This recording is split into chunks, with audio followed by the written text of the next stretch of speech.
ఇప్పుడే షాపింగ్‌కైతే వెళ్ళేసొచ్చాము. ఇంక food prepare చేసే ఓపిక లేదు. అందుకని ఇలా టమాటా పచ్చడైతే ప్రిపేర్ చేస్తున్నాను. హలో! అందరూ ఎలా ఉన్నారు?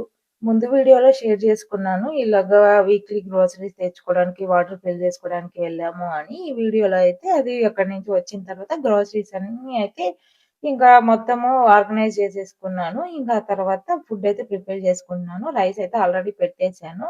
ఇంకా రైస్‌లోకి ఈ టమాటా పచ్చడైతే ప్రిపేర్ చేస్తున్నాను. టమాటా, ఆనియన్స్ వేసి కొంచెం కొత్తిమీర కూడా తెచ్చాము ఫ్రెష్‌గా ఇప్పుడే. ఇదంతా ఏసి కొంచెం పచ్చడి ప్రిపేర్ చేసుకుంటే ఒక 2, 3 డేస్ ఉంటుందని కొంచెం ఎక్కువే ప్రిపేర్ చేస్తున్నాను. మా ఇంట్లో ఏది ఉన్నా లేకపోయినా రోటి పచ్చడి మాత్రం మ్యాండేటరీ ఉండాలి ఎవ్రీ డే. అందుకని కర్రీ ప్రిపేర్ చేసినా మళ్ళీ రోటి పచ్చడి ప్రిపేర్ చేయాలి. ఇలాగ 2 చేయడం ఎందుకని ఒకటే రోటి పచ్చడి ప్రిపేర్ చేస్తున్నాను. ఈ నైట్‌కి ఒక్కదానికి. మళ్ళీ రేపు మార్నింగ్ లేవగానే ప్రిపేర్ చేసుకోవచ్చు. మీరు మాలాగేనా రోటి పచ్చడి ఉంటేనే తింటారా అనేది మీరు కింద కామెంట్ చేయడం అయితే మర్చిపోవద్దు. ఇలా అన్నీ ఫ్రై చేసుకున్న తర్వాత టమాటాని, చింతపండుని మొత్తం ఒకటేసారి యాడ్ చేసుకొని ఇలాగ మగ్గించుకున్నాను. ఇదంతా కూల్ అయిన తర్వాత మొత్తము మిక్సీ అయితే వేసేసుకున్నాను. ఈ టమాటా పచ్చడి అంటే కచ్చపచ్చగా ఎక్కువ రాదు. ఒక 2 టైమ్స్ తిప్పగానే చూసారా ఇదిగోండి ఇలాగైతే మొత్తం పేస్ట్ లాగా అయిపోయిద్ది.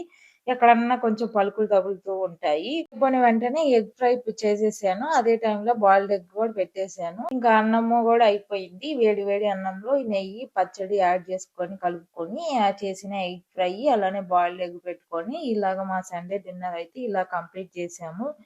మీరు సండే డిన్నర్ ఏం చేశారో అనేది కామెంట్ చేయడం అయితే మర్చిపోవద్దు. Thanks for watching. Do follow for more videos.